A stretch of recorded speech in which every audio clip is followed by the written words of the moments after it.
Assalamualaikum warahmatullahi wabarakatuh. Bagaimana kabarnya teman-teman dan kewirausahaan semuanya? Semoga selalu sehat dan dalam lindungan Tuhan.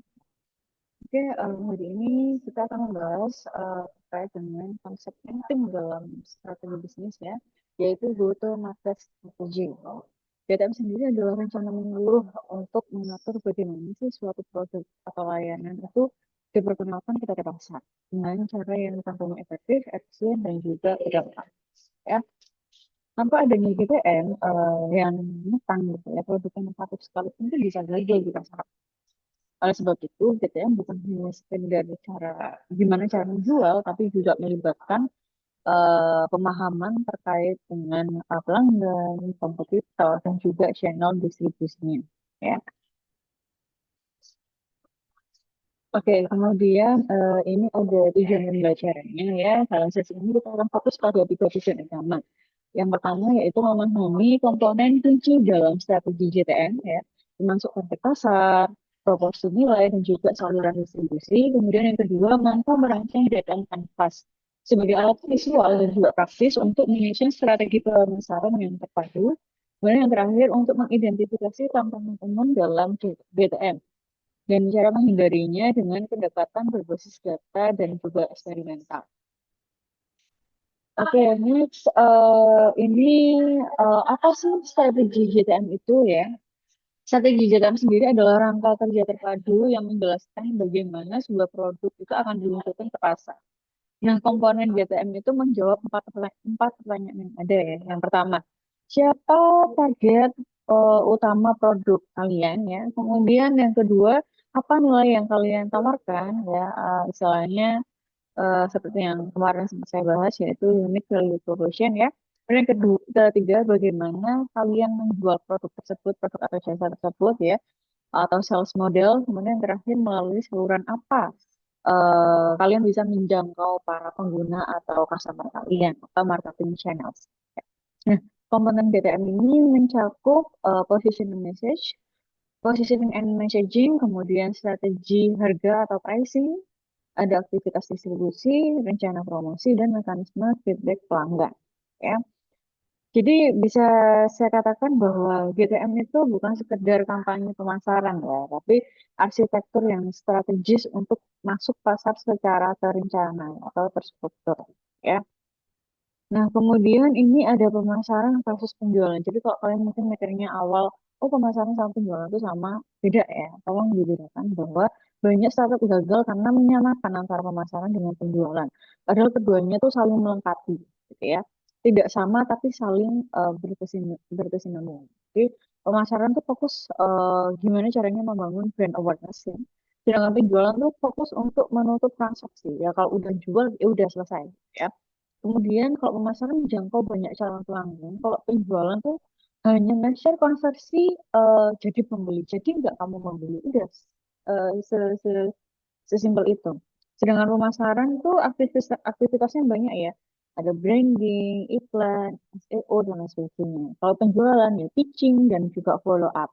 Ya, contohnya apa? Kalau pemasaran, contohnya berarti kita bisa menghasilkan 10.000 pengunjung website. Ya. Sedangkan penjualan mengubah 1.000 dari mereka menjadi pelanggan. Ya. Jadi kalau semisal pemasaran tuh istilahnya gimana caranya kita memperoleh calon pembeli. Ya. Sedangkan penjualan, ya udah kita bisa menerapkan mereka menjadi pelanggan. Ya. Nah, GTM tuh menyatukan dua fungsi ini agar masing-masing di antaranya tidak berjalan sendiri-sendiri. Ya. Jadi tetap butuh yang namanya pemasaran, bukan hanya sekedar penjualan. Nah, ini ada beberapa istilah penting dalam strategi GTM ya. Yang pertama ada omnichannel ya. Omnichannel itu menggunakan kombinasi saluran fisik atau offline gitu ya, dan juga digital atau online gitu ya. Untuk menjaga konsumen di berbagai titik kontak. Jadi nggak cuma menjual apa produk atau jasa kamu itu secara offline tapi juga secara online. Kemudian ada saluran distribusi. Saluran distribusi itu termasuk direct selling, kemudian marketplace dan juga afiliasi reseller maupun apa ini dropshipper gitu ya. Kemudian next ada SEO atau Search Engine Optimization. Ini adalah teknik agar website itu mudah ditemukan di Google. Jadi gimana caranya biar apa ya, apa yang kamu jual itu menjadi yang teratas gitu ya. Istilahnya kita membeli itu gitu ya. Kita masuk ke iklan tersebut. Kemudian yang keempat ada KPI atau Key Performance Indicators ya. Itu adalah ukuran keberhasilan strategi. Misalnya seperti jumlah lead, jumlah konversi atau CAC. Kemudian yang terakhir ada tingkat konversi ya. Ini adalah presentase calon pelanggan yang finally gitu ya membeli maupun mendaftar di apa namanya bisnis kamu gitu ya. Jadi memahami istilah-istilah ini tuh penting ya biar kita bisa menyusun GTM yang dirasa profesional. Kemudian next ini ada langkah-langkah strategi ya yang bisa dilakukan gitu ya, langkah-langkah untuk menyusun strategi GPM secara bertahap. Yang pertama, kita bisa meninjau kembali siapa pelanggan utama kita ya. Mungkin bisa dari hasil segmentasi, hasil persona pelanggan, ataupun land canvas. Kemudian kita bisa menganalisis kompetitor ya. Jadi kita bisa make sure value proposition kalian tuh ya, usaha kalian tuh beda dengan yang lain gitu ya. Istilahnya kalian punya nilai unik gitu ya di usaha kalian. Kemudian buat GTM Canvas untuk memetakan saluran, pesan, harga, dan juga metrik. Kemudian selanjutnya ada uji strategi secara terbatas atau pilot market ya. Jadi jangan langsung masuk ke semua pasar ya. Kalian cari pasar mana yang sekiranya cocok untuk usaha kalian. Kemudian selanjutnya ya, atau yang terakhir bisa menggunakan data untuk mengukur efektivitasnya. Lalu iterasi dan sesuaikan dengan strategi yang sudah kalian buat ya. Jadi GTM adalah proses yang terus harus diperbaiki. Bukan sekali buat langsung jadi, langsung bisa berhasil. Enggak seperti itu sistemnya. Kemudian ini ada strategi pertumbuhan startup ya. Jadi strategi GTM itu juga harus disesuaikan dengan fase pertumbuhan startup kalian. Yang pertama ada GTM strategi. Jadi fokus utama dari GTM strategi ini validasi dan adopsi awal gitu ya. Kemudian targetnya siapa? Early adopter yang mau mencoba produk baru gitu ya, atau istilahnya apa? Tester begitu ya. Kemudian ada stabilization strategy, ya. Fokus utamanya adalah retensi dan juga loyalitas dari pelanggan. Langkahnya gimana? Ya, ada layanan pernah jual, gitu ya. Jadi kalau semisal contohnya apa? Yang saya tahu ini contoh, saya ngasih contoh Samsung nih. Jadi ketika dia mengeluarkan produk baru ya, kalian tuh bisa tukar tambah dari produknya yang lama itu bisa ya.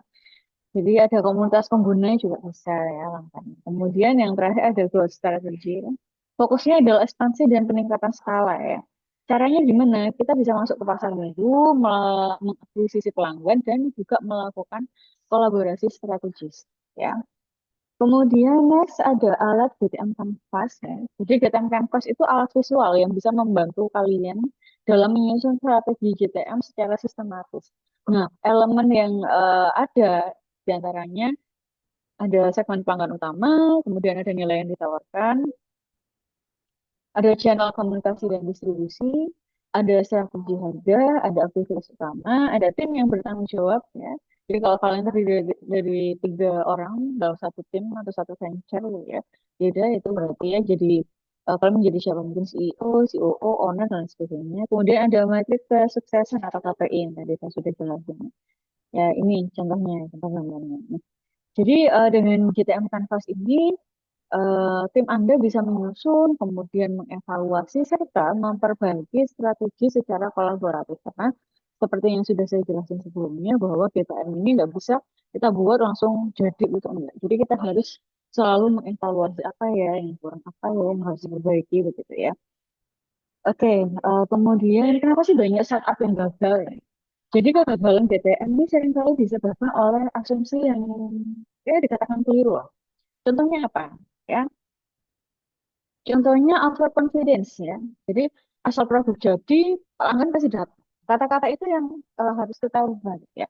Jangan terus kita mikirnya pokoknya kita udah bikin produk aja pasti kita jual pasti laku, nggak bisa ya. Kemudian minim eksperimen ya, nggak mau melakukan trial and error terhadap produk gitu ya, tapi juga nggak mau menguji coba pasar, itu nggak boleh. Kemudian kecanduan sosmed ya, tapi nggak punya strategi secara menyeluruh. Jadi cuma main sosmed aja, tapi nggak ngerti. Kita kan sosmed itu kan ada jam-jamnya ya, maksudnya apa?